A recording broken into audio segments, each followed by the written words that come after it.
Oh, hello and welcome back, everyone. Welcome back to Storytime with Mrs. Claus. That would be me. Today's story is called A Far-Fetched Story. It is written by Karin Cates and pictures by Nancy Carpenter. Let's get started. Early one autumn, long ago and far away, the woodpile was higher than the windowsills. But even so, there was not enough firewood to suit Grandmother. "Look," she said, "a whole handful of spiders moved into the kitchen last night. That's a sure sign that a long, hard winter is coming soon." Grandmother sighed and looked at her grandson. That boy had been making a nuisance of himself all morning.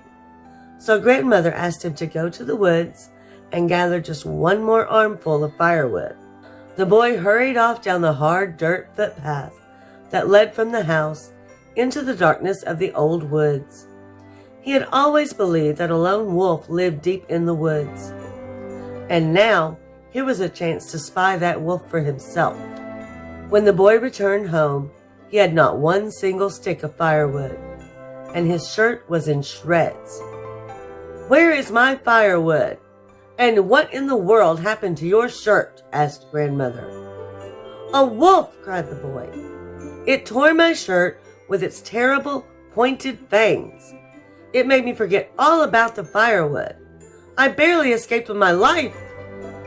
"Well, that's a far-fetched story," said Grandmother.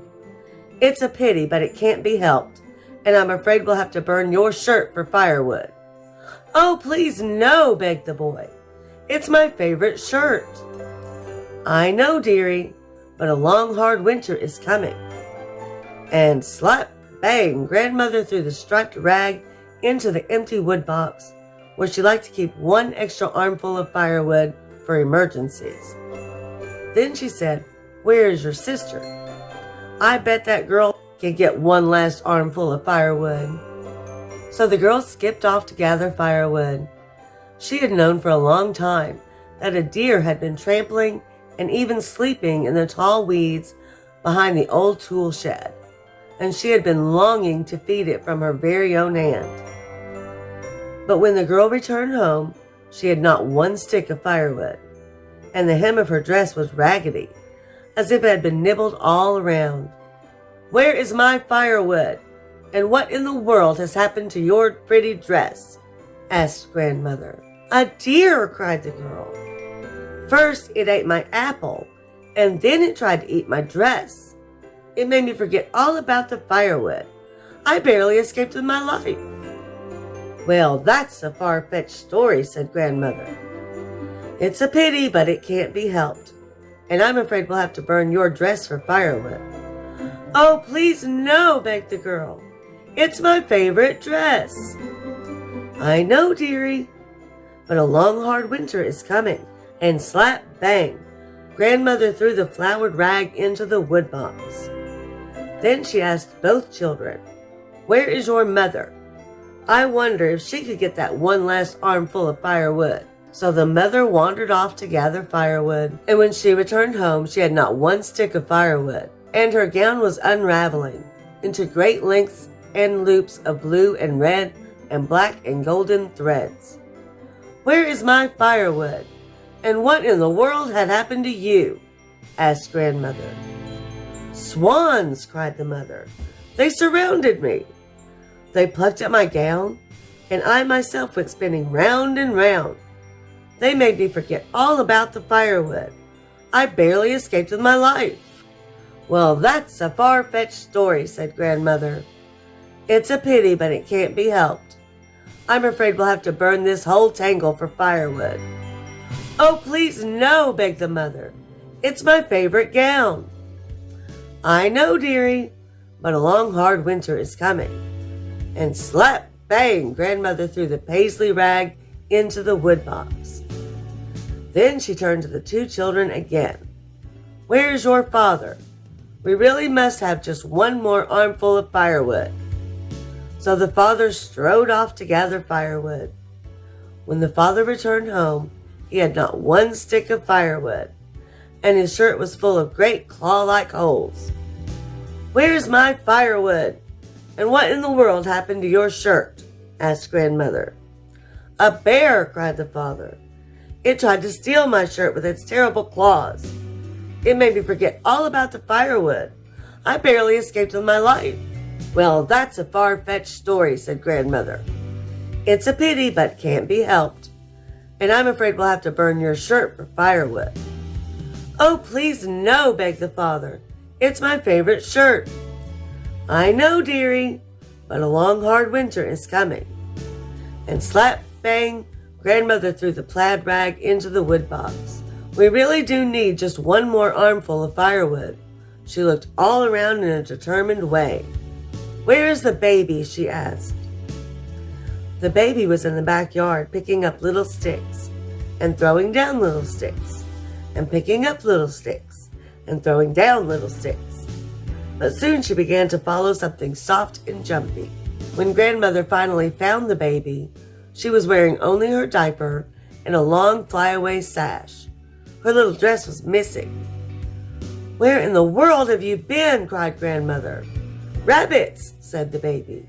"And what in the world happened to your beautiful dress?" asked Grandmother. "Rabbits," said the baby. "And how did you manage to untie your sash all by yourself?" asked Grandmother. "Rabbits," said the baby. "Rabbits," repeated Grandmother. "Well, that's a far-fetched story if I ever heard one."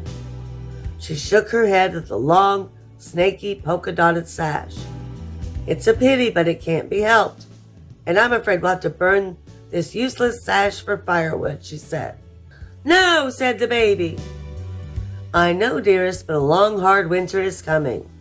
And slap, bang, Grandmother tossed the polka-dotted rag into the wood box. Grandmother began to pace back and forth. What a pretty mess this was. A jumble of rags instead of a neat pile of extra firewood she had wanted. And a kitchen full of spiders. And look, a field mouse scurried through a crack under the door as if it knew, too, that a long, hard winter was coming. And right on the tips of its hind feet, the first breath of cold air rushed inside. "We'll have to burn these rags tonight," said Grandmother. But the minute she picked up one of the rags, her fingers seemed to caress it, as if she had found some kind of treasure. The fabric was so soft, the colors were so bright. She held a little piece of rag against her cheek, and it felt as comforting as a kiss. Suddenly, Grandmother plunked herself down beside the wood box and began to rummage around among all the rags. Then she took a pair of scissors and began to cut and snip and trim.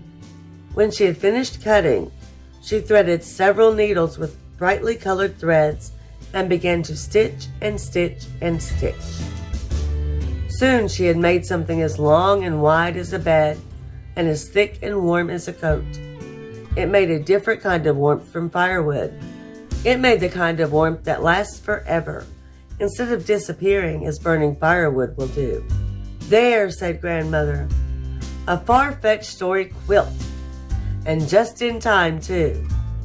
The quilt was so large and cozy, it kept the whole family as warm as toast and as safe as fairy tales all through the long, hard winter, which came just as Grandmother said it would. The end.